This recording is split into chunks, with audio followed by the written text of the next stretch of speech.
We're going pink, see. We're kind of going on a deep pink. Different underworld, you know what I'm saying?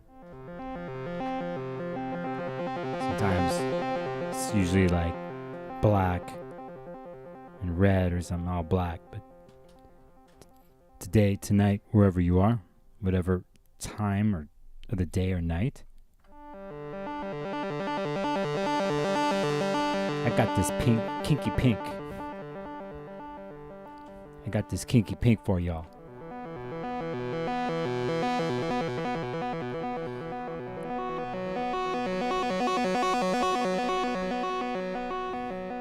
I want you to imagine that you are next to a quiet river.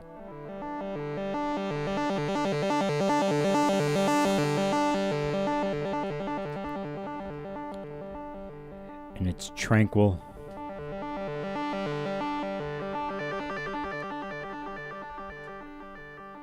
A soft breeze.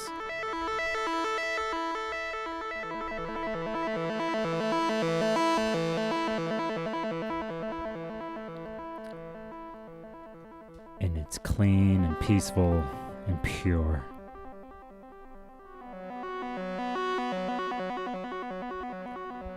A place that's been so safe. That's all you've known.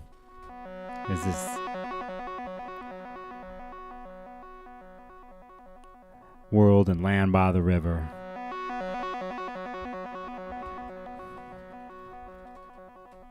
In the light. Peaceful, clear. Just going about your day.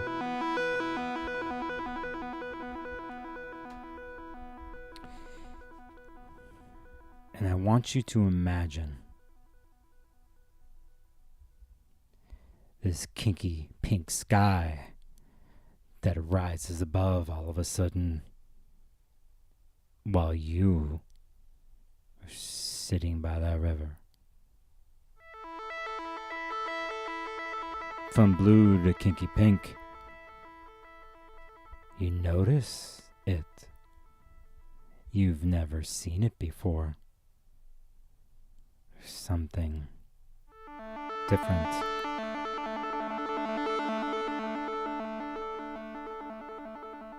Something you don't normally see in the light.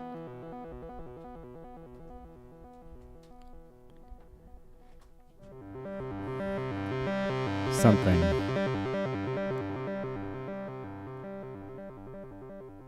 your intuition tells you is about to happen.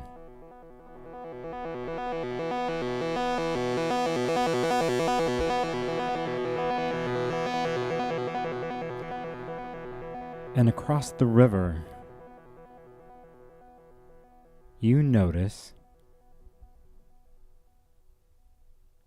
a certain figure walking your way.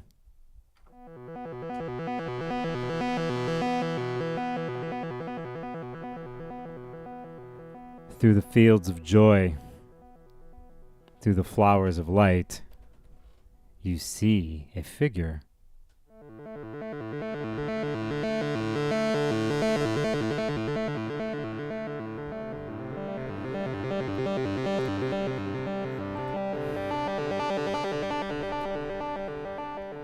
And that figure is me. That figure is me. And behind me is the kinky pink. A different world. Something that you have never seen before. Something different. Something new. And it is that moment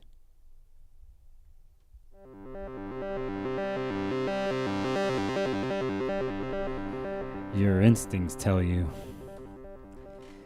you're never going back.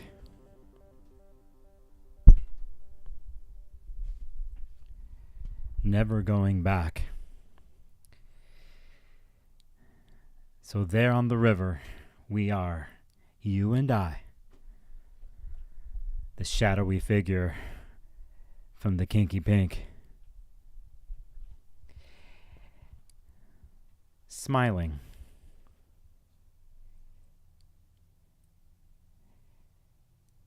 smiling at you,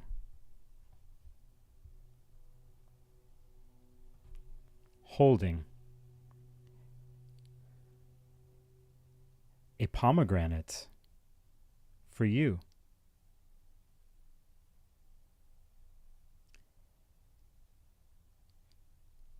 A nice, sweet pomegranate. As you stare at me as I come across the river,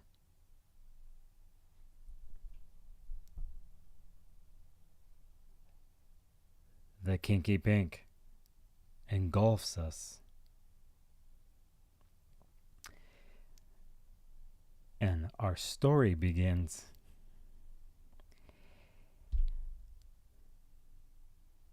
This story we have done over and over and over again. Me bringing the pomegranate to you. And so we decide, it seemed like a mutual decision, that we would have a conversation about everything. And you decide to tell me about your life, your day-by-day activities, how you walk through the fields of joy to the rivers and go about your day, picking and harvesting with that light, warm breeze always there. But just so happens today, the sky isn't blue. It's pinky or kinky pink, or we could say pinky kink. With the pomegranate. So, I have a proposition for you. What if I were to tell you that there's something else beyond this place with the flowers and the fields of joy and the blue sky? What if I told you there was a place that was deeper, bigger, more powerful than that? Would you like to see this place? And what if I told you this place was yours, waiting for you? That you would be the king or queen or whatever you want to call it of that place. That I knew how to get there. And if you want to go for a walk with me, I'll show you where it is. And you would have unlimited power. Anything that you wanted. Anything that you dreamed of, you could have. And I could show you where that is.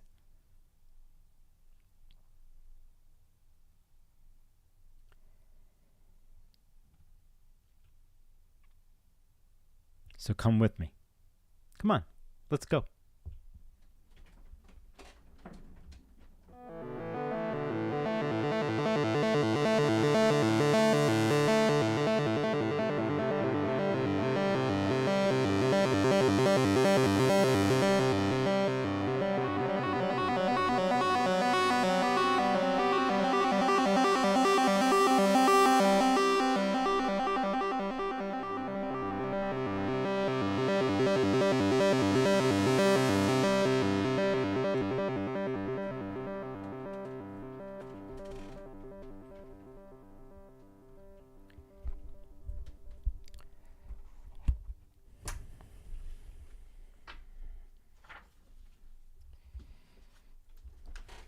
Hymn number 29.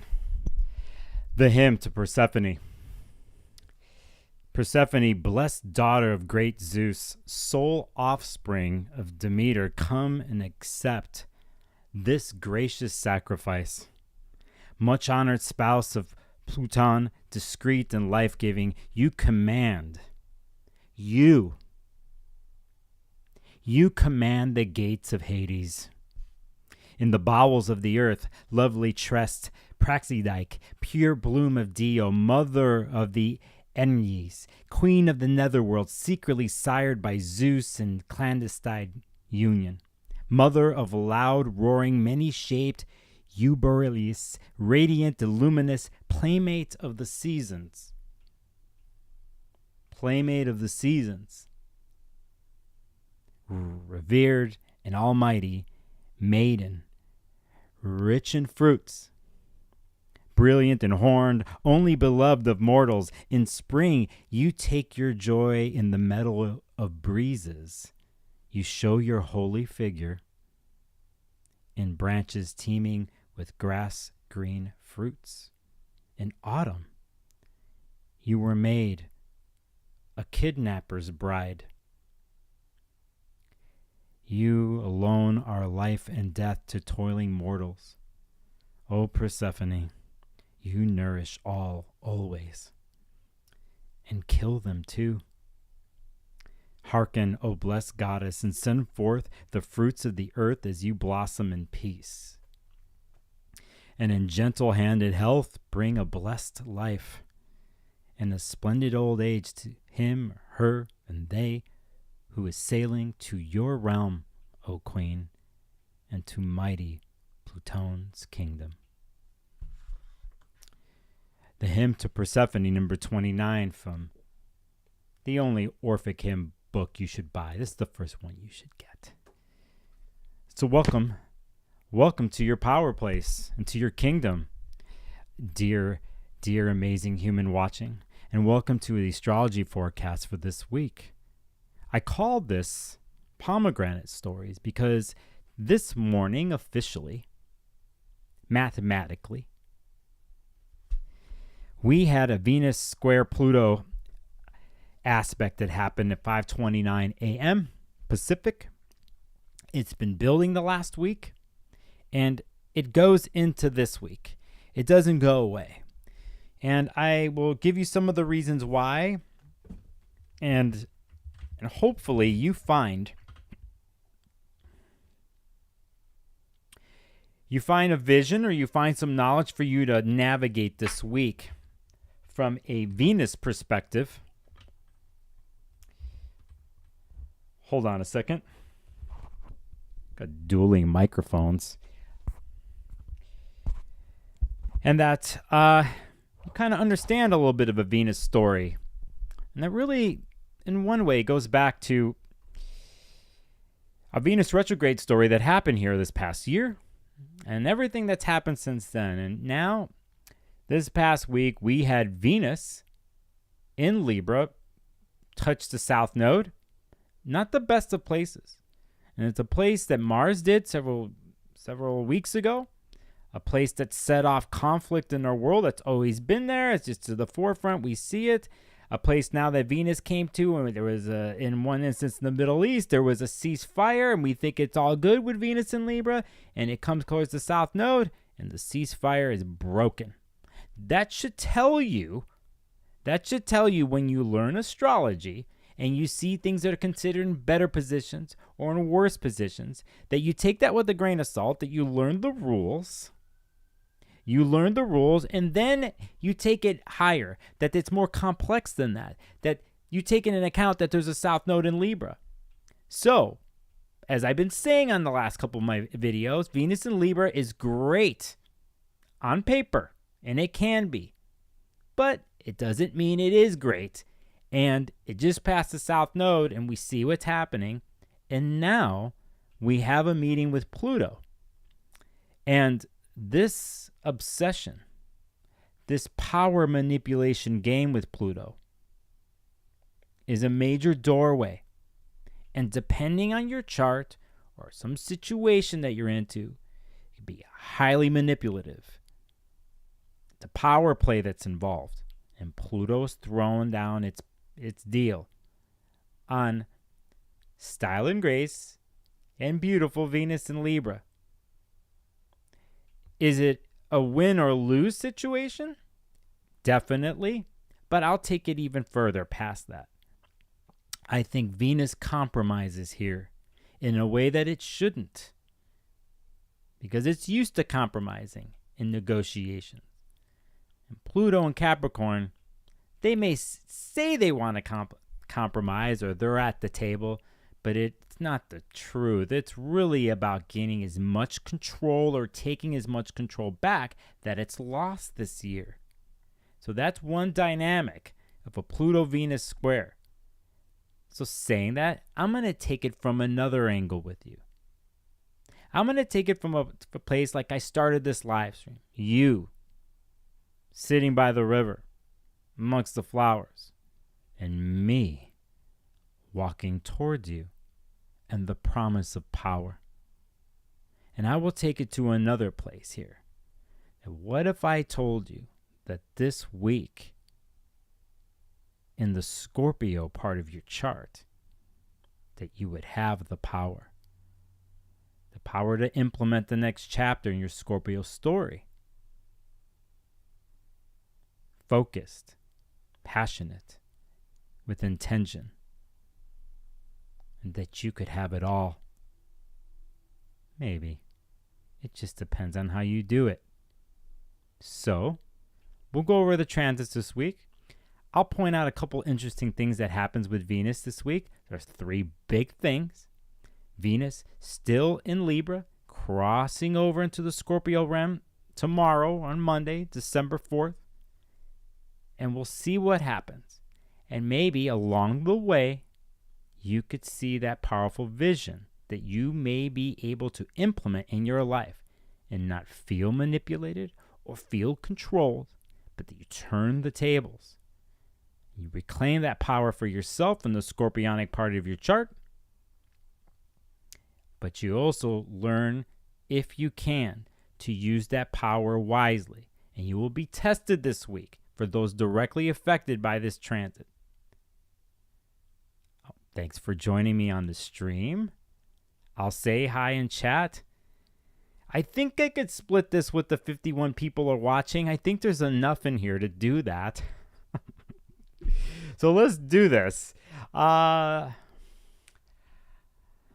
everybody in chat. What's going on? Oh, let me get this underworld chart here. Let me get this straight here, okay? And I'll say hi to everybody here. Really quick, I know from Sarah Sunshine, thank you for being here, along with Mercury Ascending and Tara and Esmeralda. Jendi and Lily and Darlene, thank you for being here. Canada Dry says, salutations, you caught me in a shower. I'm like, okay, do you have a waterproof phone? What's going on over there? And then Leanne Patterson, Ray Weather, good to see you. Thank you for the hearts. You know, me living in this underworld, no one brings me any hearts. No one does. Hence, I had to go to the surface to run into you by this river. You're really my heart. You're my biggest heart. So, Gisette, good to see you. Sharpanda, let's go. Steffi G, what's up? Scorpion Muse says, ready to reawaken into my personal power. It's good. It's good. It's exactly what I want to hear. Angela, greetings along to you, Nicole. Joke Sniff, that's a username. Hello, SG, ¿cómo estás? I catch up with everybody. M, Wild Magi, Cosmic Cousins. Hello, Cosmic Cousins. Good to see you here. Hope you're enjoying the warm breezes where you are, because it's raining here. And I Am Endless Possibilities says hello. Joseph Murray, by the way, I see you, Jokesmith. I see you, my friend. Ha ha ha. Right on. Right on. The Joke Sniff, you pour something really good from some of those vineyards around there for me, will ya? And let's share it around here on the forecast. So let's do this. Right now, let's just keep up to date. I started this stream. It looks like with, I started this stream with a Taurus ascendant, rightfully so for me, because that's what I am. That's what I am. I am Venus ruled. So talk about Nicholas, Venus person. I know the way to the underworld, man. Like I'm a Mercury and Venus person, so I just know the way. I like going down there, man. We're going down there right now. I know there's heavy power stuff for you Libras involved. You got South Node in Libra. You're having nodal return, or you have something at the late degrees here, which is, we know this degree here, this 27, 28, 29 degree place here in fixed signs and in Capricorn. It's been so fundamental the last 2 years, so intense, and it's brought us world events and changes, and we get teased by it. And there's a retrograde, we go into Aquarius. Now we come back. Now Pluto's moving forward, and here's another planet that makes an aspect with Pluto here at the late degrees, and it's not an easy one. I personally am psyched for Venus to go into Scorpio, because I think here, even though on paper it supposedly doesn't flow there, I don't give a fuck with that shit right now, is that I think it definitely is a better place than being square by Pluto, okay? But if you take it, and you take the story, and you take the pomegranate, and you own that stuff, and hopefully you're not in a true manipulative situation where someone's tricking you in the compromise, that they actually take a more forward thought approach about an underworld story, which you can do this if you can, that you are as equal to me, Hades, in the underworld there, Persephone, that you actually get to have all this, that I actually see not only your beauty, but I've seen your power, and no one else saw your power out in the fields, but I see it, and I'm not here saying that I'm giving it to you. I'm just saying it's here for you to take again. It's always been yours. That's the way I'm looking at it. But we know the dynamics of a story, depending on what it is. It could be many different ways. So let's do this. Here we have, and I'll point out Pluto at 28 degrees here.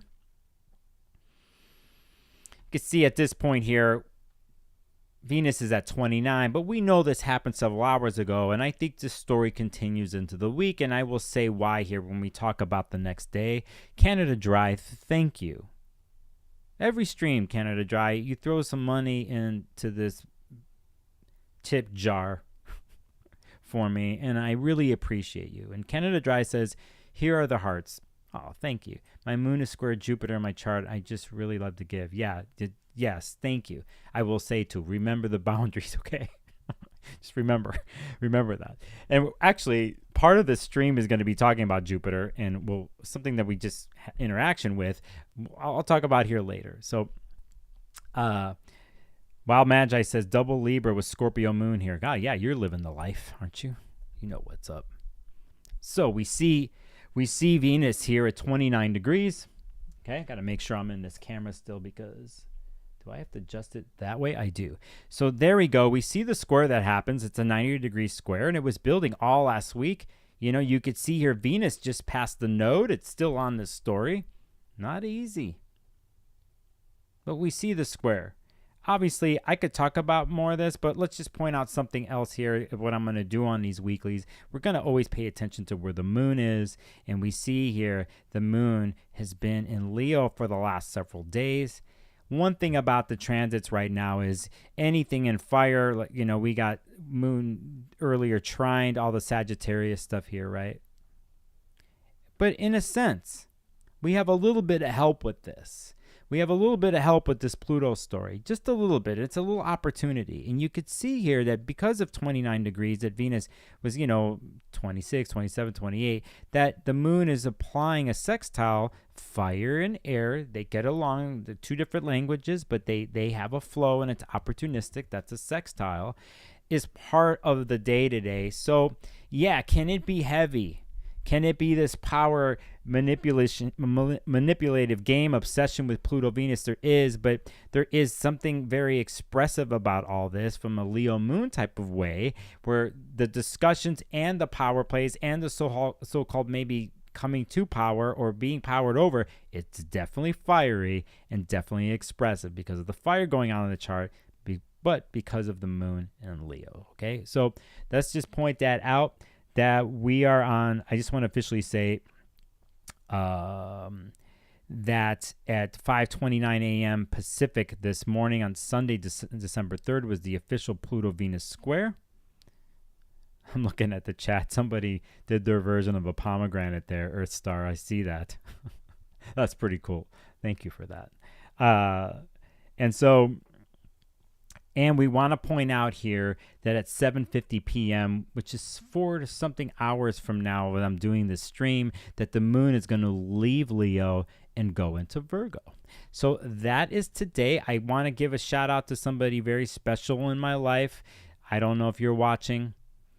I hope you are, but happy birthday to you. Is someone from my deepest childhood place. And I want to say happy birthday. You'll be getting a call here when I'm done with the stream.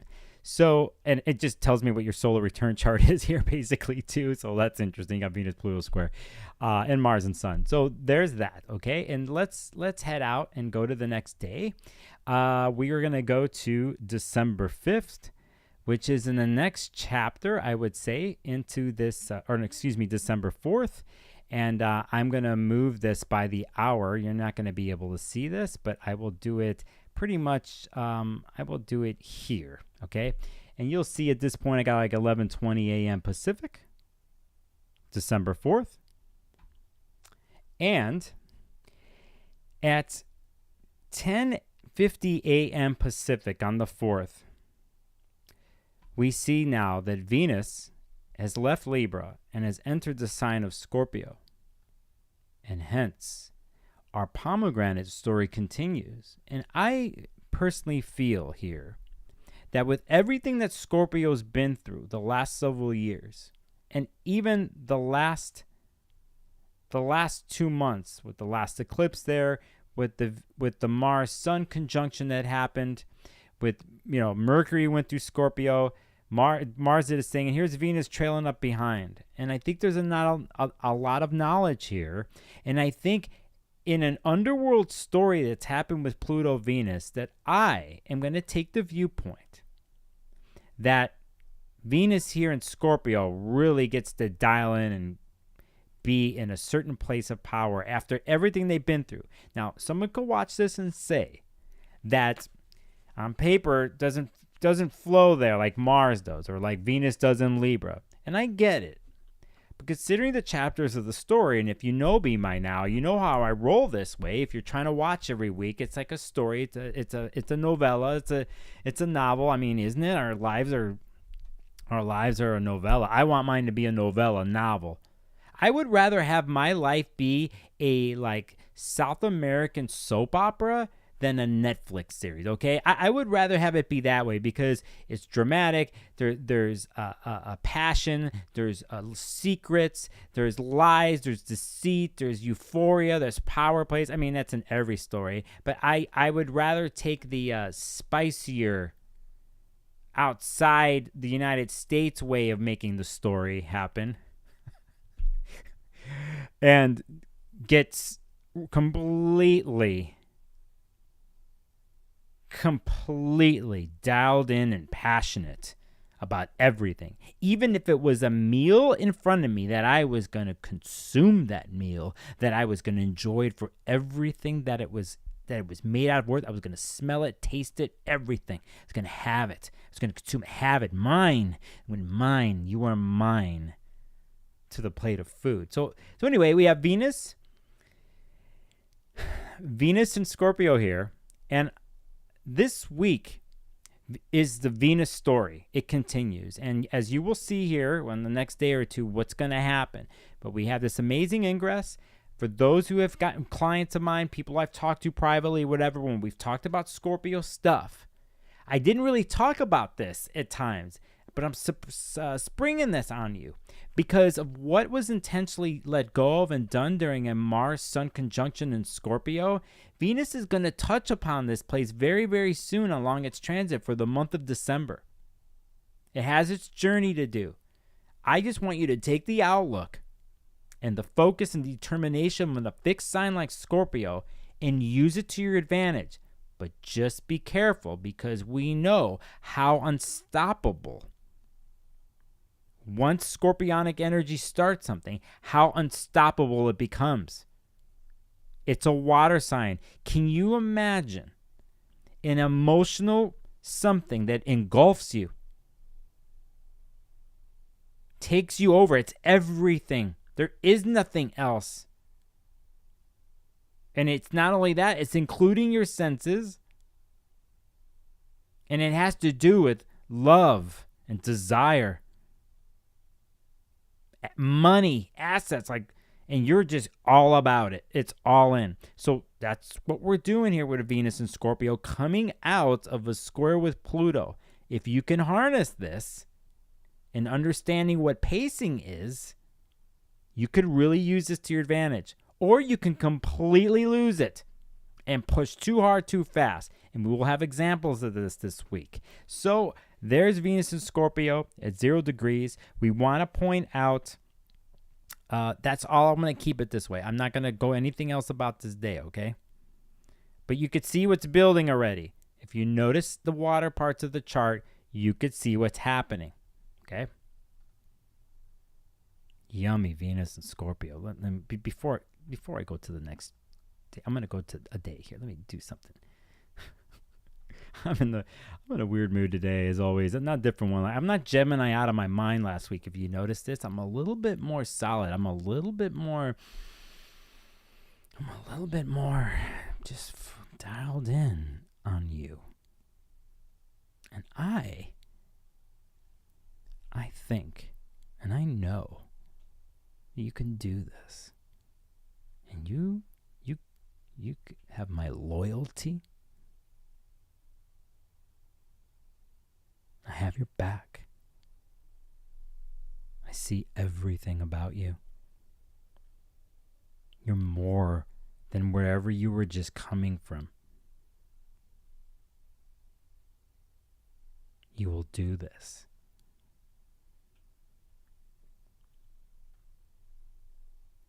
Here's December 5th. We have Venus at 1 degree here already, and we will go look to Saturn in Pisces at 1 degree. So on December 5th Pacific time, 2:51 p.m., we have an exact Venus trine Saturn situation, which is already, it happened as soon as Venus went into Scorpio, it started to apply itself. And here we have a certain patience actually that can come through with Venus. No matter how passionate Venus and Scorpio is, and it's dialed in and determined and obsessed about whatever it wants and desires, Saturn here steps in to help out. And Saturn here could set up the structure for this mission and nice little rule set for you to go by to harness that emotional, passionate, deep, sometimes wildly obsessive something. And Saturn here is helping out. And if you can see this relationship between these two planets and what could happen, we're dealing, remember, Venus is social, but Venus in Scorpio is one-on-one social intimacy, right? So if the conversations or the interactions come to have its pace, a certain way of being, a certain way of honoring, the construction of something. That's what Saturn brings, a construction in the relational activities of Venus and Scorpio. And we like this. We want to use this, especially at the beginning of the transit with Venus and Scorpio, because it could help you set up the rest of the month. And when you get off kilter, and when Venus and Scorpio goes a little bit too over the edge and demands to have something, we'll go to whatever lengths to quench its desire. That Saturn here could help you with this. If you set up the table and the structure now with this trine, it's free-flowing, it's beautiful. I'll get to chat in a second. More than a second. But patience is also what Saturn brings. Patience in the one-to-one intimate interactions. It's still steamy, though. It's still steamy. I think part of stretching out that kind of Venus and Scorpio vibe is to draw something out, to play it out slowly. And they can do it. Plus, it's almost a test. It's almost a test to see if you can roll with me. Can you roll with my intensity and passion? Do you have it? Do you have what it takes? So here we want inherently for Venus to harmonize in the Scorpionic way, right? It's a little tougher, a little bit more caustic-y sometimes, right? It's a Mars-ruled sign, but there's a way. So use Saturn here, imprint Saturn, and come back to it. So that happens at 2:51 p.m. Pacific on December 5th. Great way to start this. Hope you all are being good in chat. This is like pomegranate stream. You know, things can get a little something, a little spicy. So, oh, wait, did I just make some arrows just naturally? Look at this. Let me do this here. I'll show you my favorite arrows to do. It's this. These three, just like this. You get a patch of that, put on your jacket, and you know what that really means. You know what I'm saying? You know what I'm saying? So anyway, there we go. Well, let's go to the next day. We're going to go to the 6th. And we have something that happens in the middle of this week that is so interesting in this Venus story. And it happens at 5:22 a.m. I'll try to get it there as close as possible. Oh, shit. I got it. I got it pretty much right there. I don't have to do too much. Here, I'll do 5:22. Yeah, there. Okay. So here we go on December 6th, Pacific time, 5:22 a.m. We have something we've been waiting for a while if you haven't been noticing this. And it is the planet Neptune that's been in Pisces, stationed out of retrograde and at a standstill. This happens on Wednesday. When we had it was June 30th of 2023 where Neptune in Pisces stationed to go retrograde. So ever since the end of June until this week, we've had a retrograde Neptune happen. Originally, the retrograde, when it first started, was 27 degrees. And now you see we've gone 3 whole degrees here with the outer body planet moving really slow, but it did go backwards to 24 degrees here. And now we have this station happening. And if you're a Pisces or anything mutable at this sign, you have any other mutable planets that are like 22, let's say, to 25 or something like that, this is a big week for you because maybe I don't think you get the directness of an immediate type of something that happens in the Pisces part of your chart. If you do have something at 24 degrees, you could actually. There could be, but know that now we're going to start to move forward. So if you have a major Neptunian aspect happening to your chart here, have been this summer, we are about to start the 3rd chapter. Now, as you know or don't know, when you're learning astrology and we're talking about the outer body planets, if they, let's say, make a connection or aspect to a particular point or planet in your chart, most likely, most of the time, they're going to hit it 3 times. It's going to hit it the first time. Let's say in this instance, it hit 24 in June for somebody who's got this. Then we went back. Or no, it hit 27, right? And then it went back to 24 now, right? Big point in the story. Now, slowly, as Neptune moves forward here and it hits 25, 26, 27, you're getting the next chapter in that story in your particular chart.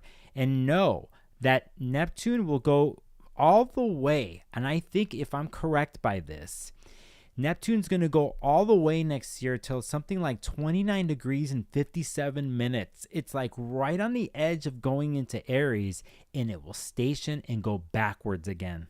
So we want to make note of this, right? We want to make note of this. We will make note of this too, because when we get into springtime and on our way to the eclipses that are going to happen, we're going to have a huge pileup of planets that are going to come through Pisces and hit Saturn and eventually touch Neptune, right? So just we're paying attention to this. But basically, Neptune stations direct here at 5:22 a.m. Pacific time on December 6th. We will also point out here that in this chart at this time, you could see the opposition with the moon and Neptune. Moon in Virgo is gone through an opposition of Saturn all the way to Neptune. That's kind of the moon in Virgo vibe. You see it's 28 degrees here, which means the moon is about to switch up and it's about to go into its next sign. And it does that at 8:34 a.m. several hours later. Let me see if I can get this for you at least dialed in. We'll get it right there. And that's as best I can do it right now. So you could see now the moon's in Libra here. Enters in. And interestingly enough, we'll go over within the next 2.5 days or whatever the spots that Venus and Libra just did. It will eventually, down at the end, will eventually square Pluto and hit those spots that we've hit as we're doing this stream right now with Venus, so on and so forth. Well, let's pay attention here. Venus is at 2 degrees at this point. Mars at 8 degrees. And we see Mercury at 5 degrees. And we want to pay attention to this. I'm only doing the week, but just so you know, we're getting very close to Mercury slowing down. And we're about to have a Mercury retrograde for all of December into January. All right. So that's where we are there. I'm going to stop right here because I'm on the 6th and I just want to check in with chat just to say what's up. And for those just joining, thank you. Thanks for coming in on the stream. I know you can go back to the beginning of how I started this, so some of this makes sense to you. So I'm just catching up. Good to see you, Jamie Smith. I see you, Jay Quinn, in chat. Tina C, hello. You guys rocking the... you guys are funny. Let me catch up here. Jamie says... Really grateful for a reading when it happened. A big shift happened concurrently. Good for you, Jamie. And for those watching, if you feel like you can have one foot into change in your life, can't control everything. You can control how you react to things. But if you're using whatever tools in your life, esoterically, as astrology, tarot, whatever modalities or the practitioners and mentors that you're seeing. And remember, inherently, you are the teacher and mentor to yourself. That, when you get to places, at least, most of the time people who come to me and are looking for something or wanting answers, they usually know what they are already. They consciously know or subconsciously know. Like and it's just a lot of times it's confirmation and it's timing. And in astrology, we deal with timing and acknowledgement, confirmation, but we're also dealing with past and future being forecasting. And so if we kind of grasp the weather that is happening and when it will happen for a while, one could feel like at least they're not completely at the mercy of something. For the most part, there's situations that people have in their lives where they do not have any sense of power and control. And it's hard for people to make changes. It's really easy for somebody like me or somebody on YouTube or whatever that come across and say something and go, hey, just do this, just do that. And if you do this, it'll work. And inherently it does for some people, but I always have to remind myself that people are in certain situations where it's not the case, where they are stuck. But saying that, even in that place, if one can understand where they're stuck and have a little bit of a vision that can hopefully, well, that's the word hope, bring in some hope or something for someone to feel like when they are ready or when the opportunity opens up for somebody to take the next steps to reclaim the power in whatever facet or their whole part of their life. And so that's the gift of doing what I do with people and vice versa. So again, when I work with people, I try to find something very simple by the end. And something that you or a client or whoever could walk with and explore that is yours. That is your own thing. And the interesting thing about this week, I think, with Venus and Scorpio is, I think part of the passion and the obsession part, you hear all this stuff, is but when it comes to acquiring resources, Venus, and assets, stuff like that, and the way Scorpio can do it, it's a long range plan. And it's a way of being and thinking and a way of also being armored up, where if kinks come into the story and curveballs come in, that they can withstand this stuff. That's the beauty about scorpionic energy, is the long-term grind they could do. Well, and they could do that other grind. I know that for sure. But anyway, I just couldn't help myself right there. So whatever the case is, that you know what I'm saying. It's this thing, and in that place, in that way, if you can learn from scorpionic energy if you don't have this in your world, or a Venus being in Scorpio and going about it, right? And in a way, that's why I've done this stream this way, to say you're coming out of the underworld or going into the underworld, but it's for your power to take and to reclaim. It just sometimes takes, it's a really slow story, you know, but if you at least, if don't have the full control of something in your life, but if you can see it, or when you look at yourself in the mirror, that's where it starts. That's where it starts. And then after that, it's repetitive. It's rewiring. And then things around you, and this is why I'm a big proponent of your 5 senses. Whenever we're doing Venus work, is that your senses will reflect that, or also help you or guard you, or also acquire or construct, you know, money, situations, assets, relationships, love, and how you stand in those places, right? And luckily in this place, at least for this week, we have a Saturn story with Venus, and then something else that's about to happen here that tests this, right? So I just want to say that, and I know I checked up on chat for the most part there, so on and so forth. But for let me catch up. Hi, Dolly Nelson, I see you there. Lauren, Eric, I see the House of Twigs. You guys are doing well in here. And I purposely, just so you know, went live at this time because I'm catching late Europe time and I'm catching Southern Hemisphere, Australia time in the morning. I actually think about this stuff. So let's go into December 7th. Thanks for indulging that. And here we have where we just left off. You see the moon in Libra. And we will go into the next day. I know there's other aspects I can point out and stuff, but I can only do so much, okay? So, and I know you're catching stuff and you all pay attention. So here's December 7th. A thing I want to point out here, just because I find it interesting, is on this day, we see the sun now is at the midpoint of the Sagittarian birthdays at 15 degrees. And basically, we're looking to Chiron here at 15 degrees, which is still retrograde. And Chiron's going to station forward this month too, by the way. But we have a harmonious fire trine that happens between Chiron and Sagittarius.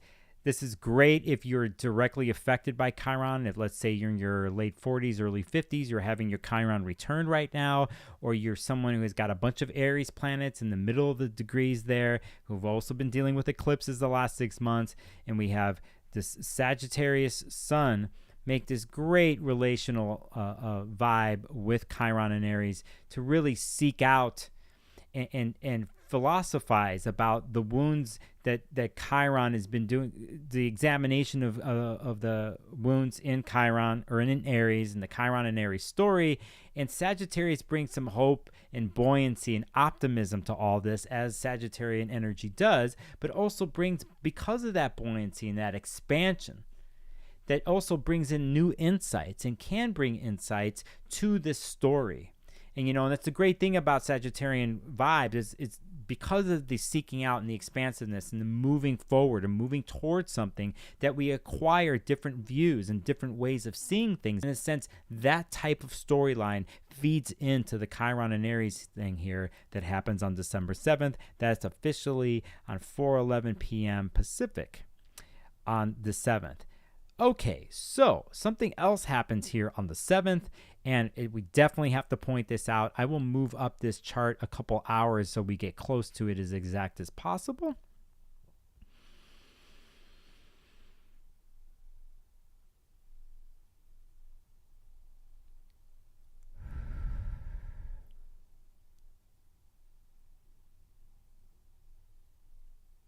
Yeah, let me dial in there. And then, so here we're going to go to we're going to go all the way to about, I'll pick this point. You see me moving the clock here. It will say 8:22, but I'll tell you when it officially happens. We're going to look at Mercury, which is about to go stop and go retrograde. And it's here at 6 degrees, right? Slowing down. And we're going to go look at Jupiter and Taurus, which is still currently retrograde at 6 degrees. And here we have a pretty good Mercury trine Jupiter, Earth-based trine. And just so you know, this is going to happen again. Mercury's retrograde is fascinating the next 3 to 4 weeks and all the way into January, because it's going to do the trine to Taurus again. It's going to do it's going to go all the way back into Sagittarius, by the way. So it's going to go in the late degrees of Sagittarius, which means it's going to square Neptune again. We're going to have 3 Neptune squares. That's why this particular month, if you have late degree Sagittarius stuff, early degree Capricorn, go slow.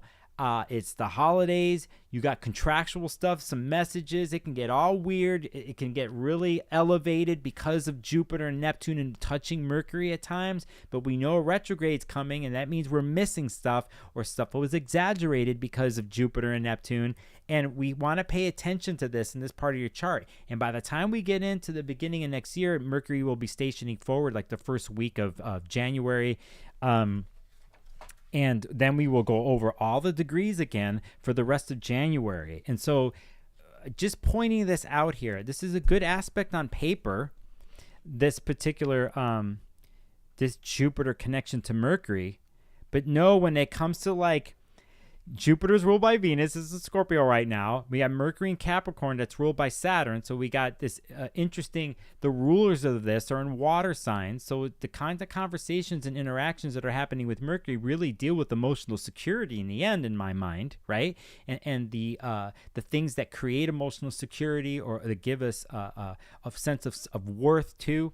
So, but we know that we're going to go over this again, and it's not exactly the way it seems. And during the retrograde, you will get a clue into this.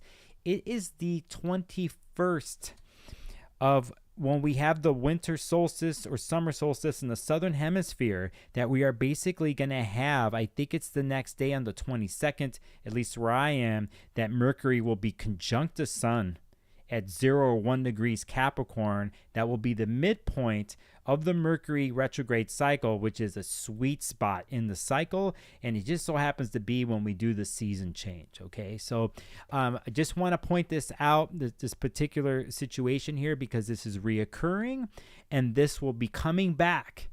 If you have certain planets or certain things at these degrees, Capricorn, Sag, Taurus stuff, but we'll concentrate on this realm of things from Sag here, Capricorn.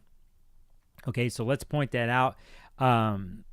That happens officially, to reiterate, at 8:08 p.m. Pacific time on December 7th.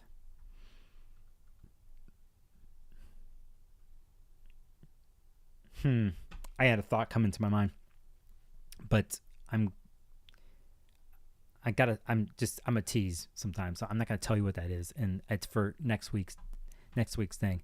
I just want to say to those joining in, I see you from other parts of the world, but you catching stuff. You might be waking up. I want to see wake me from this. Good name, Cosmic Supermarket. Hello and good morning to you. I hope you have something sweet to eat, and how I started this live stream with this pomegranate. I hope something's there for you. I also want to acknowledge Kiara, but catching over on European time. Good to see you, Kiara, as always. Yasmina, good to see you also. Yeah, let me keep going here, okay? By the way, my internet went down here at the house. I'm running off a hotspot right now, and I can't believe this is working. Talk about Mercury shadow stuff that's already happening. We're on the way to the retrograde. I'm like, all right, I see what's going on, Mercury. I see. So, okay, let's go to the next day. And this is December 8th. And we want to point out here that at 7:34 p.m. Pacific, something happens here. And I think it seems like nothing. But it's something to me. And the thing is, you see here on the bottom of this chart that now we left the last day and a half of the moon going over the south node and making a square to Pluto, like the moon in Libra, right? And now here, the moon comes into Scorpio, like every month. But if you're paying attention, we know in the lunar cycle, we're pretty much coming in to next week on the 12th. We're going to have a new moon that happens in Sagittarius. So we're coming off that full moon of last weekend, right? That happened in Gemini. And now we went through a dissemination phase this week with the moon. Now we're getting into the last quarter phase before we get to balsamic phase, like the ending of the lunar month, or, you know, how lunar cycle works. But we noticed this here, and this is like a waning crescent moon basically in the sky. And if you're paying attention, I think in the northern hemisphere, you're going to be able to see this. But I think in the morning, certain points, if you catch it early enough, I'll put this on my Instagram post, but on my Instagram stories later, I'm going to put up something from Earth Sky that explains this. But basically, on Friday, basically, the moon goes into Scorpio, okay, 7:34 p.m. Pacific. We're hitting this waning crescent. Give us some time to call it. I could be messing that up right now. But this is what I'm getting into, okay? And this is part of the Venus deal. So you see moon creeping up on Venus here. Did I say creeping up? Because, yeah, sometimes you Scorpios, you do that kind of shit. You fucking creep up. So now we're going to go to the 9th, which is Saturday my time. And I'm going to go all the way to the morning time here. You're going to see me do this. We're going to go all the way to about 6 something in the morning Pacific time. Here is...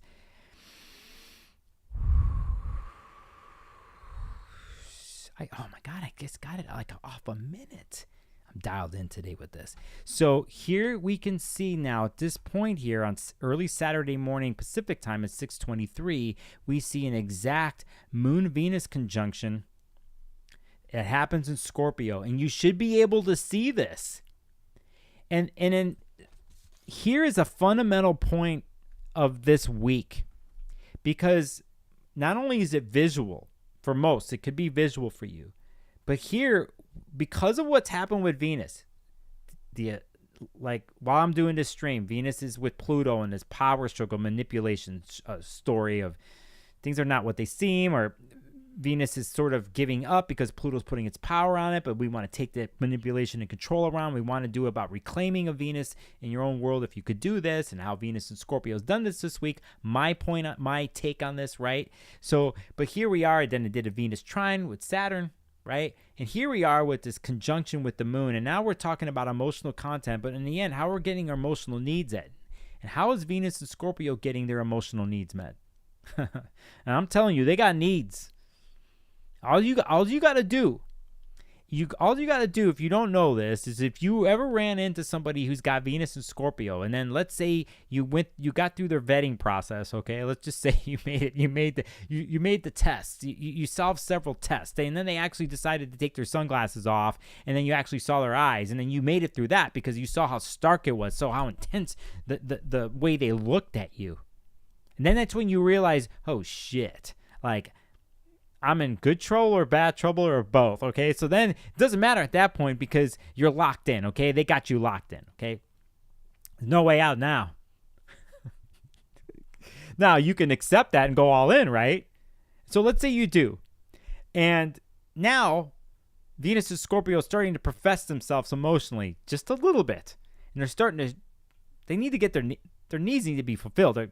They're thirsty, okay? They're thirsty. They're passionate. Their loins, man. Their loins are cooking, okay? So that kind of thing. And so how that happens with intimacy and what happens here, we have this interesting place. Now, pay attention. Every month is a project. Pay attention every month. For so many months here now, it's going to change. That every time this crescent moon happens, this waning crescent moon, go see where Venus is in the sky and what sign and the conjunction it's going to make with the moon. Okay, this is a big deal. If you're doing Venus work, Aphrodite work, and all that kind of stuff, you want to have that dialed in every month, especially if it's your life. If you are doing stuff with Venus, Aphrodite, this conjunction is like a door. it's like a door and a chapter to the story. In this case, this week, it's a big one for Venus. And I think here, because of coming out of the square and being potentially manipulated or messed up or whatever, Earth Star got it. Earth Stara knows what I'm talking about in the chat here. I am not giving them the thing here, but they know, and I'm going to say something to this later. They know. They're talking about the 7 gates Anana story, right, that is used in Venus cycles, okay? So you can go look this up. There's certain ways you can do this. I'm not going to go off on that right now, but Earth Stara is mentioning this. So we want to pay attention to this every month, and here we are, this amazing gateway here with Venus. Morning star, by the way. So it's happening in the morning on the crescent. You got to catch this early depending on where you are. Okay? So we have that here. That happens 6:23 a.m. Pacific on December 9th. And it leads up to an interesting thing that day, because then like an hour later, and I'll just keep it here, you could see Venus is already applying an opposition to Jupiter and Taurus, which had an interesting connection with Mercury this week. But you see this Venus-Jupiter opposition building, and I'm going to get to that in a second. But you also see the moon is doing this too, so they're doing it together. So this particular like morning or the night before Friday night into Saturday is pretty intense from a Venus in Scorpio perspective, okay? And it's definitely, this thing's already cracked open, okay? This is already consumed and wanting to be consumed. And the bond, for those who started with me in the beginning of this stream, you saw me on the other side of the river.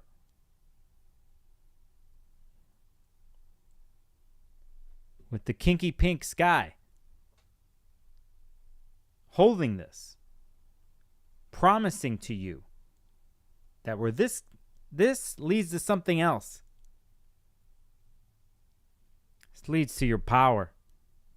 If done in a healthy way. You know, you could see here how a door is opening or getting to a next stage. For those two who are very scorpionic affected. At the same time, Moon is applying here opposite Jupiter. And we're getting officially to basically 12 hours from this point to the official. Let's do it right. 2, 3, 4, 5. Did I get it right? Yeah, that's pretty good. So officially then on Saturday Pacific time at 7:34 p.m. Pacific, we have Venus in Scorpio opposite Jupiter. So here is Jupiter in Taurus at 6 degrees, and there is Venus in Scorpio. Now remember, we started this passionate story this week with a nice fundamental water trine with Saturn to keep us in line, to have the rules and the foundations and the structure and the patience to deal with the passionate story, obsessive story of Venus in Scorpio, of what it wants to, what its desires are, okay? And the acquisition of those desires. And here, Jupiter's on the other side, and this is where it can get wonky. This is where it can go over the top. And this is where Jupiter on the opposite side of Venus could magnify this passionate story for better or worse. And you have to remember here some of the dynamics that happen with Venus and Scorpio. It will do anything and push its agenda, whether it's conscious of a manipulation. Let's say it's not even manipulation. They're just emotionally want it, okay? And if they're professing to you after walking through the Scorpio moon earlier that day, and they're catching this thing, and it's all in, and they must have you. They must have this, or I must have that, and I'll do anything for it. It can get real pushy. And if you're coming out of a Pluto square Venus story like we are right now, there's some of those remnants of power and trying to get something, that paycheck, that coin, that bag of money, that asset, that some sort of whatever to help you in that way, or it's a relational thing or some kind of thing, or it's like, this is where it can go push too far. And the thing that you want, the thing that you're so dialed in, you could lose because of being pushy, because of being that intense. And so that's when we go back to the foundational stuff that happened here earlier in the week when Saturn and Pisces made that trine to Venus and Scorpio in the beginning. And we have to go back and remember patience. We have to remember the structure that we were thinking about or constructing with Saturn and Pisces, and how that's relational, and how we need to take our time, and how we want to draw out passion, or how we want to draw out the focus and the obsession for a more longer term story. But when we hit the moon here in Scorpio and it's opposite Jupiter, it's magnified by 500. Okay, so basically you have a situation here where it can get somewhat volatile and passionate, and let's just say it has to do with this or with this mixed with a bunch of other stuff, and you just go over the top, and it's like, and then let's say there's kissing, and let's say there's some monumental, all senses on fire bonding ritual of momentous dark and light merging into one orgasm that happens, that there's a hangover. There's a thing that could happen here. So how we acquire that, how you're getting your desires met for those particularly affected by this, we're brewing up this week into this particular moment here on Saturday, when Jupiter is opposite pretty much the moon in Scorpio and Venus in Scorpio. Okay, here. So, you know, let's just remember that. Remember I told you, just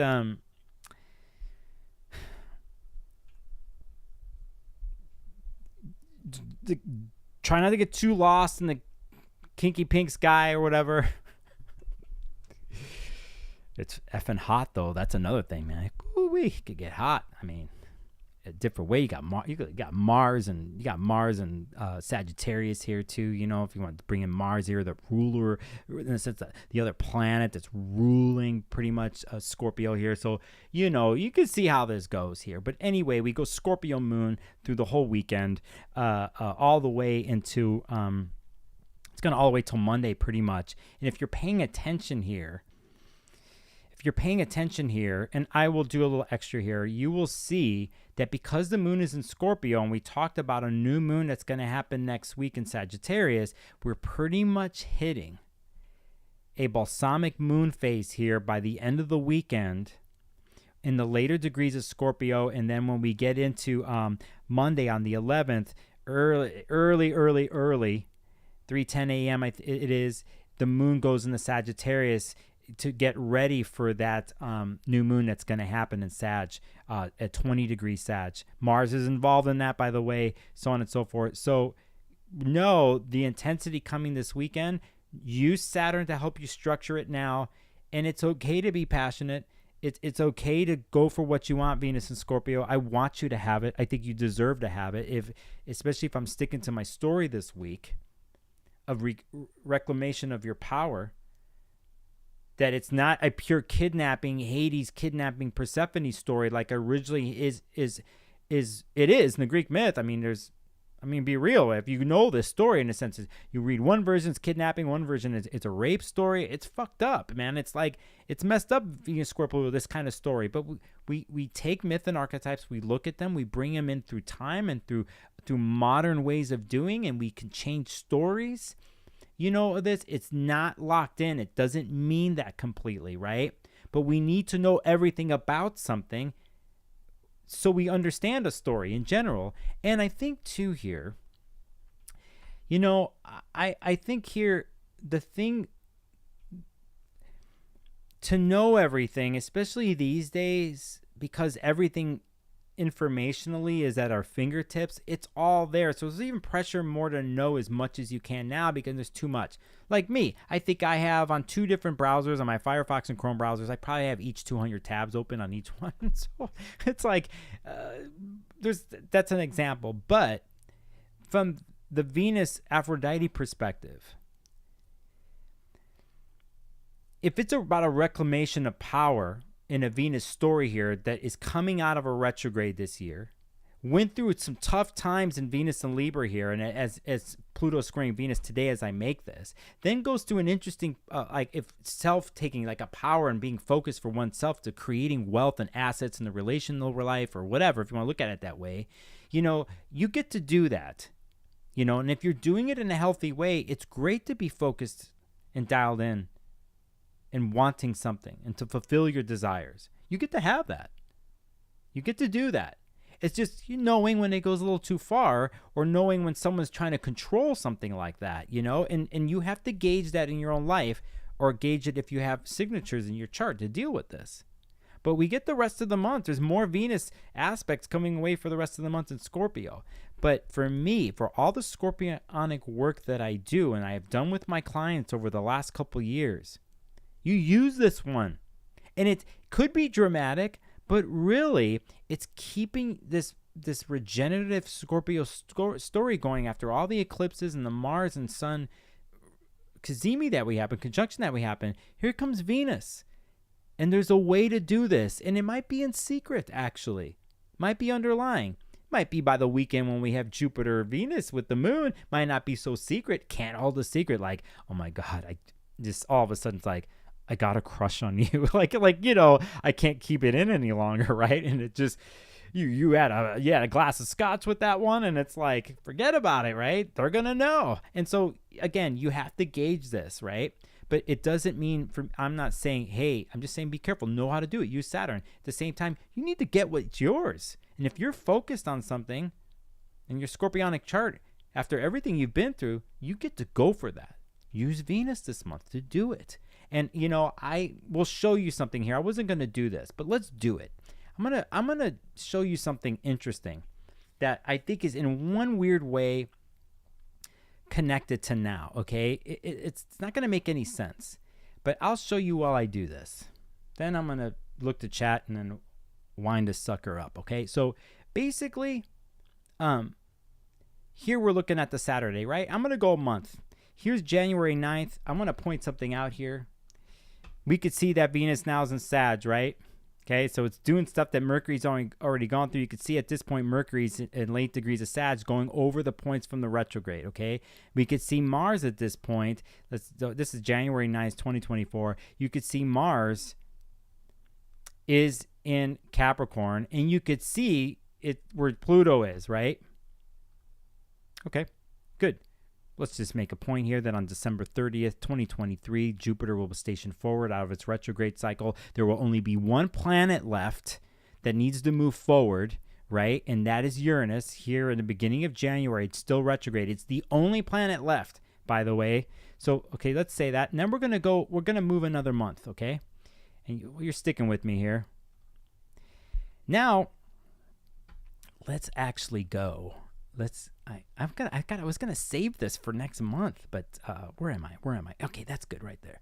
So here we are. Here you could see now at February 3rd, for instance, that Mercury now is about to finish its transit in Capricorn, and we already saw in January Pluto moved into Aquarius. Okay, so I'll bust in chat here, but you could see that Mercury's about to make its conjunction with Pluto. Okay.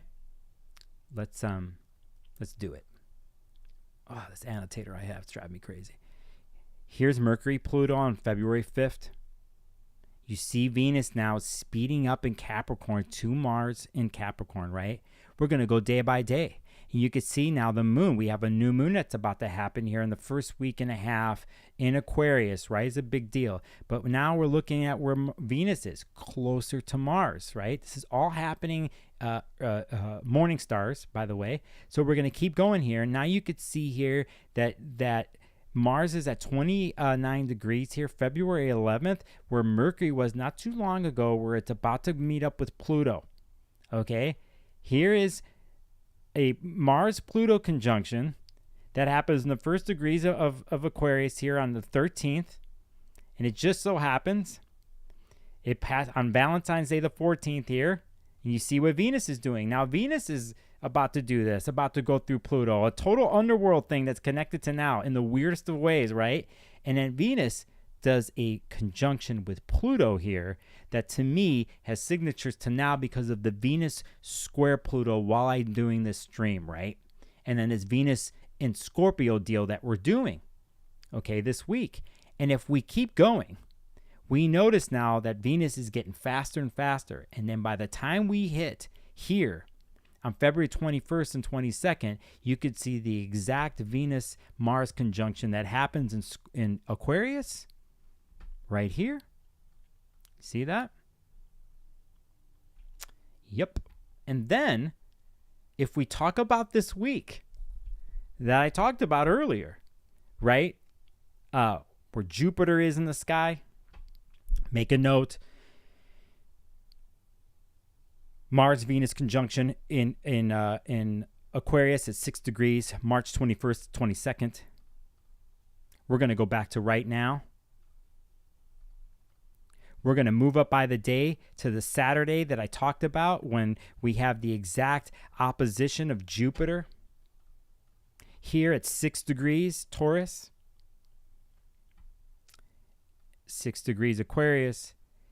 Here's the Aquarius part of the chart. We're basically moving towards a square that's going to happen. You see what I'm saying here now from a fixed sign point of view, but a lot of what's happening right now with Venus especially in this week, there's a tie-in to that point in time here in February, okay? So I just thought I'd go off on a tangent there to show you certain things. It's going to be an amazing thing that's going to happen here, Venus, Mars in the sky conjunct. But you see how basically Venus in Capricorn, it's slowly catching up to Mars when they all walk through a Pluto gate in Aquarius at that amazing 0 degree Pluto and Aquarius point.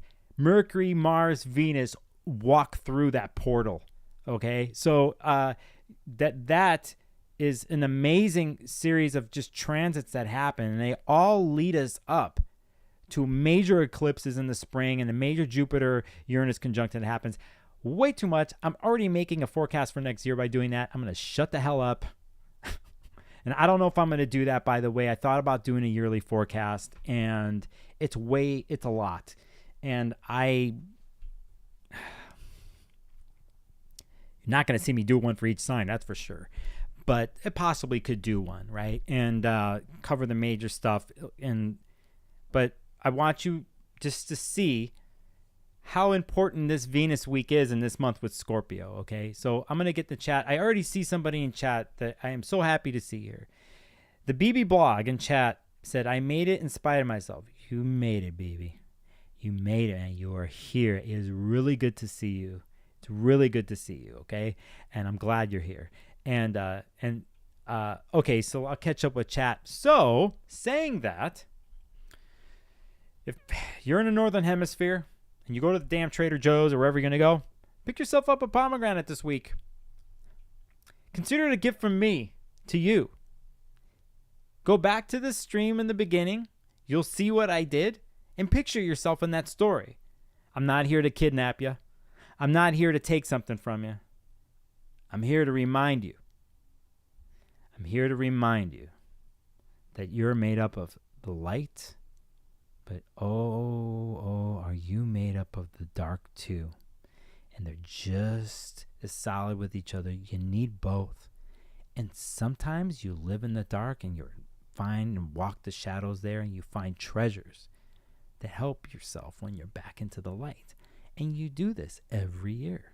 It's the seasons, and that's how the seasons were created in a sense, right? But you get to do this. Again, me, I'm an underworld guy. Pluto squares my sun. I'm a major scorpionic person. I know this. You watch my streams. You see the stuff that I do. I don't play around. I joke around. You see my mercurial Gemini stuff go off. And if you've really dug deep on my videos, you've seen the other part of me. And for those who've been one-on-one with me, you know how I work. I ain't here to take anything from you. This Hades person isn't about to do that. It's just to remind you. To remind you how deep and complex and powerful of a person that you are. And you get to have your desires filled and do all that in the long run. Am I going to tell you have to do the work? Yes. But no matter what, I'm going to tell you that you're all powerful. I'm just reminding you. I'm not here to give it to you. I'm not here to take it from you. I'm just a mirror with the pomegranate. So, that's what's up. I'm going to get the chat here in a second. I could showcase a book, and I will really quick here. I want to thank those who stuck with me here, like 69, 70 viewers, whatever it is, on these impromptus that I do. You have a little bit of a guide this weekend. I will put chapter markers in. I will get to chat here in the end really quick, but I want to showcase something here. I want to, in particular, I picked this book. Lily Welch, by the way, in chat says, ready for Dracula to sweep me off my feet. Once Venus enters Scorpio, your fifth house. Yeah, well, put something on your neck. If you want Dracula to come, you're like, right over here and here. You could put pomegranates actually, or something like that. And dark chocolate and, you want to use all the senses. Yeah. You want layers involved, layers to be peeled. Just like we peel this, right? We peel this and we bit by bit pull each pomegranate seed, like, and we have that, like, we don't eat the whole thing at once, right? Like we just savor each seed, and it's just like a reflection of all the complexities and parts of someone, of you, and each seed is different, and each seed can start a universe, and each seed is passionate in its own right, and each seed is you. The whole thing is you. And what beautiful things we can create by our merging together into the dark, and what happens when we walk into the light. And anyway, so there's that. I want to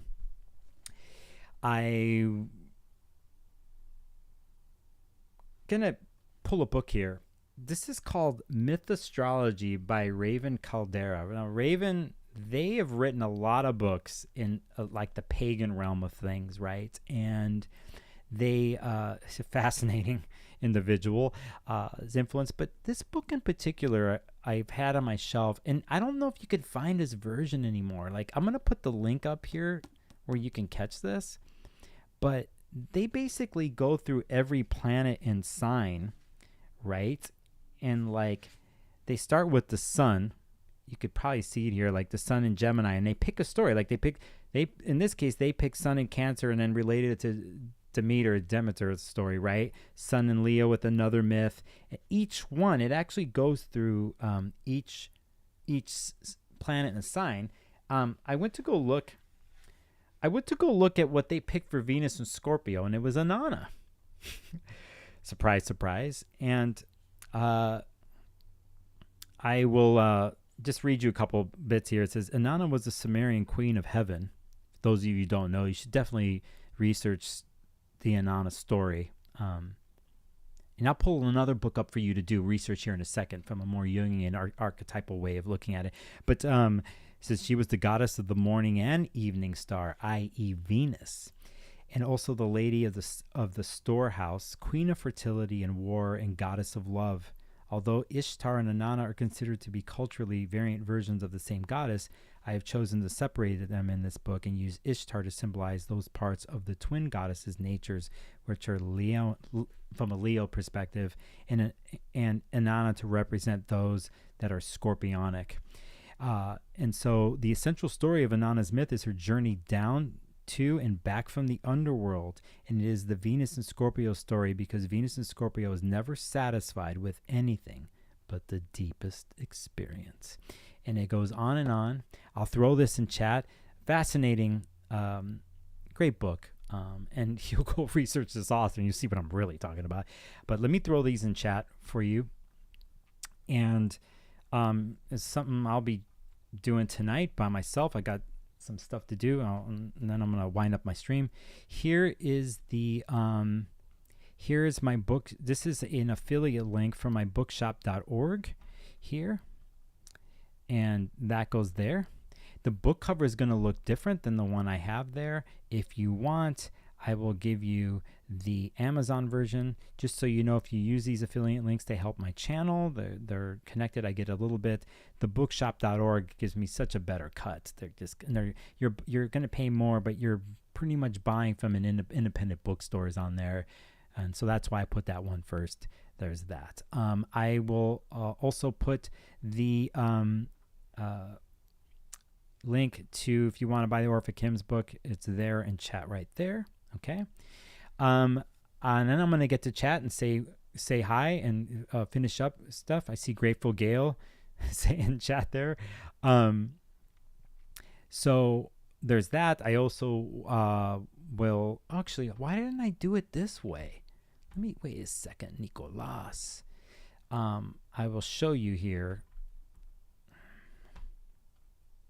Yeah, so you could see here, that's the cover of the book now, maybe. Mine is different, it's an older version. Okay. And you could see the Orphic Hymns book that I have here right there that I use. And there's that right there. I will also show you something funny. You notice this little something on the screen that says library extension? I'm about to tell you a secret of mine. This is an extension you can put on your Chrome browser. I don't know if it's on Firefox, but it's called library extension. Go find the right one. It's nonprofit, no money. They don't go doing sneaky shit on your browser. But basically, you install it on your browser. And then you pick the libraries that you belong to, right? So I got Seattle Public Library and a Portland one and some other ones like Hoopla, Internet Archive. And basically, whenever you go to Amazon or a place like bookshop.org and you go research a book, this plugin will tell you if it's in your local library systems that you picked. And so if it is, there will be a button there that says to go check it out. And you go press the button and it takes you to your local library system, and you can save some money on books. You don't necessarily have to buy these books. The particular book could be in your system, right? So that's called library extension. This is a total mercurial thing that I'm giving you. The other thing is a website, is worldcat.org. And WorldCat is kind of just a reference website here, right there. You'll see it. And you basically put in any book or article in there, and you can basically see if it's in any local college or facility in your area, and they'll show you the closest one, even if it's 200 miles away, right? So that's another thing. So you have access to college libraries, right, or facilities like that. If you put the ISBN number in WorldCat, you'd be surprised what you could find, you know. And if you have access to some university or whatever, and it could be close to you, you could go walk in there and do whatever the hell you want, save yourself some cash, you know. I'm constantly doing this for the last 10 years of my life. That's how I acquire books and do things like that. Just so you know, cool. They're a really good site. Look at here, and they got the Hugo Award winners, best novels from 53 to present. If you guys are big sci-fi people, fantasy, I am. You see, they just do cool stuff like this, man. You go lose your mind. And then what I should do is actually point a deal to get yourself another bookshelf. Is what I really should do here when I do these streams. Is like, oh, this is the deal on a bookshelf because you're gonna need another one. So anyway, that's the. Oh, I'm dropping stuff here. That's the deal there. Give me a second.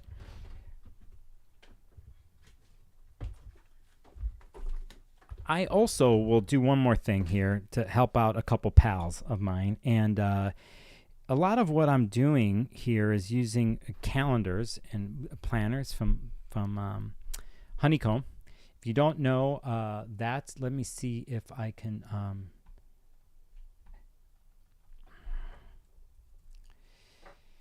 yeah, there they are. And let's do it right now. Colin and Madeline, who owned Honeycomb Almanacs. They are amazing planners you can buy for the year, 6 months to a year. I have calendar version. I got another book coming in the mail, but you can see what I do. I'm highlighting my stuff here, and I'm doing a lot of research. It's a great calendar. You put in your birth info. You pay $30 to $40. I have all the transits that affect you in a year and all the regular transits. Really good people. They're coming out of Melbourne these days. I'm learning. But they're originally from the States. You might have noticed Madeline was recently on the Astrology Podcast with Chris for a couple episodes. Really good people with a really good product. And I use it every day. I got a journal coming in too because I use both. There's other things that I use that I will showcase the rest of this month, okay?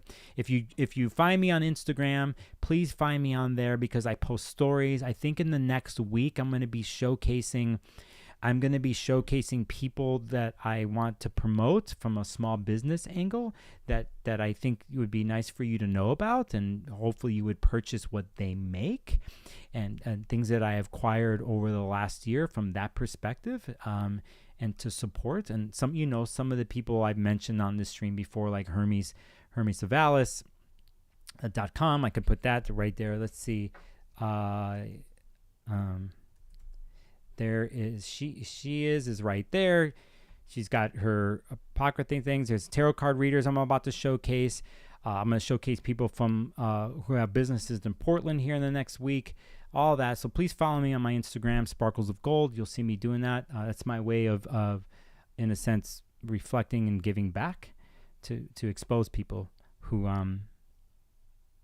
deserve to make a living doing what they love, like all of you do, and we got to have each other's backs, right, with something like that. So that's the deal with me. All right, so that's enough. Let me say hi and goodbye in chat, and then I'm going to take a break. I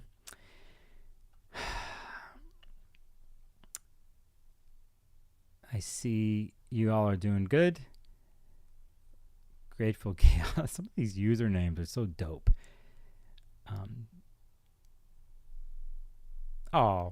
BB, I get your pomegranates. Enjoy those, BB. Thank you, Lauren, for love that Venus and Scorpio channeled.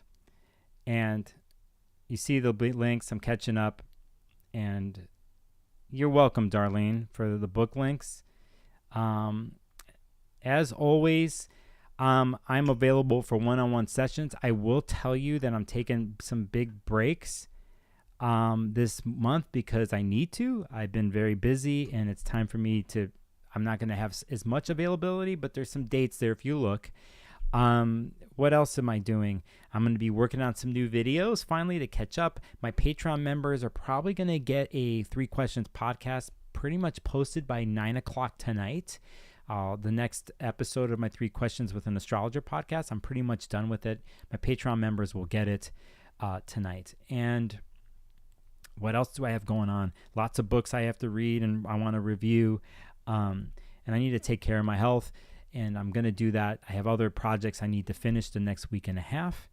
And I'm, again,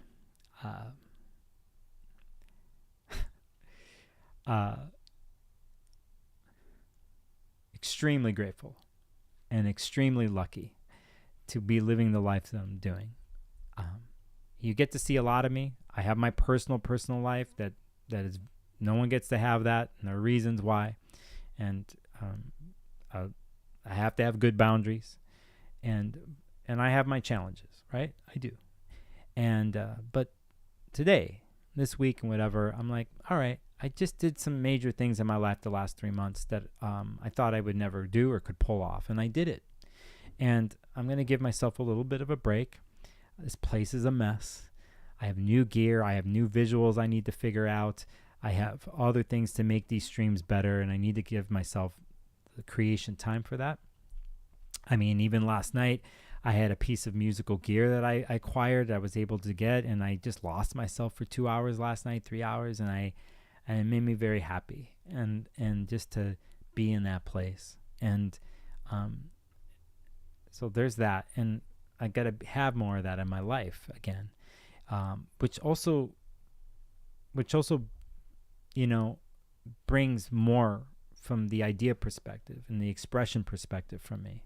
In order for me to do a better YouTube channel, to be a better practitioner, a better human being, is to have my palette and my place of experimentation by myself, and knowing the security and comfort that's there. And I wish that in your own ways for all of you, to remember those things in your own world, because it feeds into everything else.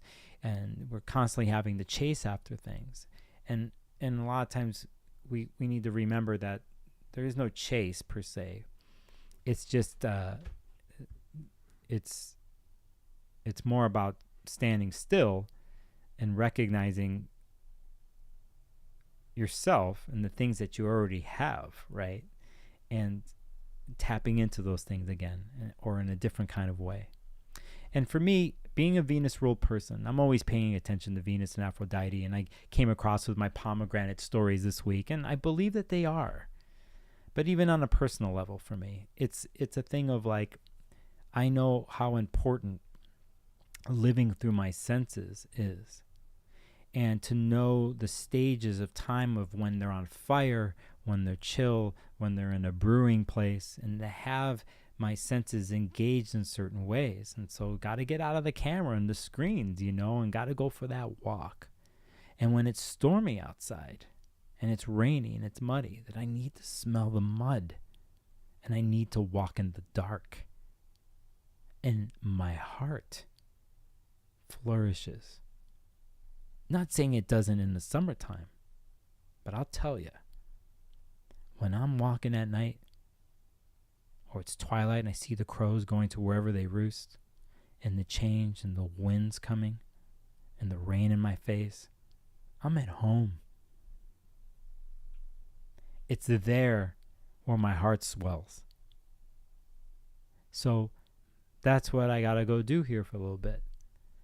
I'll put a video out this week or next week. Got some things I want to do for the end of year and deal with next year, but I'm gonna let off the gas a little bit in that way, okay? So I want to thank everybody for watching. Jendi, Michelle, I see everybody there with your comments. Remember to do your homework, okay? 11T Levity. That's a name. These usernames. Creation Time in the Dark for all this season. Yes, and we got to remember, though, we have a lot of us who are watching in the Southern Hemisphere, and they're inching towards summertime. They're like bursting right now in spring. And I can't wait to go experience that, by the way. It's, I want to go experience summer in Australia in December and January. Yeah, thanks for everybody today for joining me. I got an average now of these streams. I got a good amount of people watching them, and then they come later. And there's more coming your way, okay? So on that note, I'm going to leave you with some visuals and some sound as I do. I want you to have a good week. I want you to take care of yourself. I want you to go look in the Scorpio part of your chart and know what's happening this week from that perspective, and to be in your passion. And if it's obsession, that's great. Just don't let it get too far when we get to the weekend, okay? But you get to have that. I want you to have that, right? All or nothing. Yeah. All right. Let's do this. Let's let me transition here. Let me take a look at something.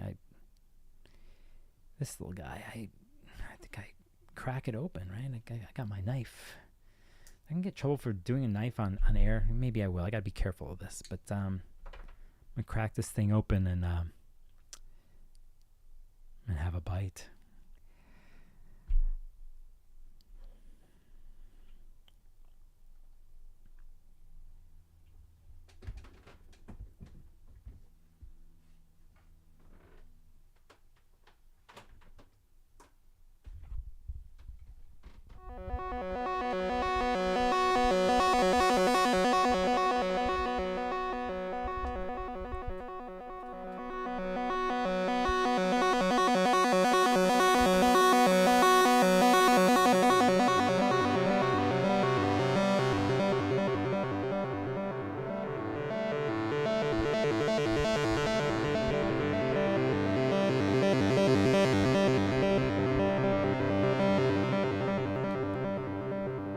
You know, in the beginning of the stream, I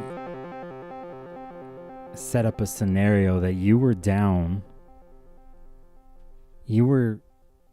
by the river with the warm breeze and the fields of joy and the infinite flowers. You saw me on the other side of the river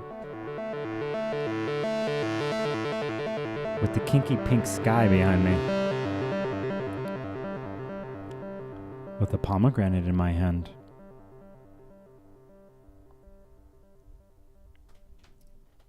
And you followed me.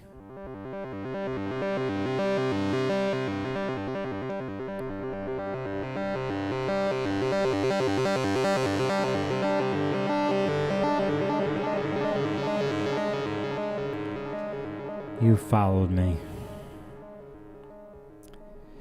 Now remember this week that you follow no one, that you lead your own way, knowing that I got your back. They have others who support you on your passionate mission. In this dark, shadowy place.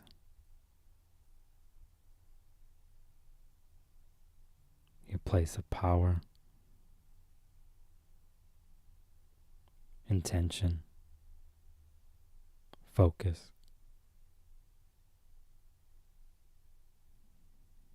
Use it.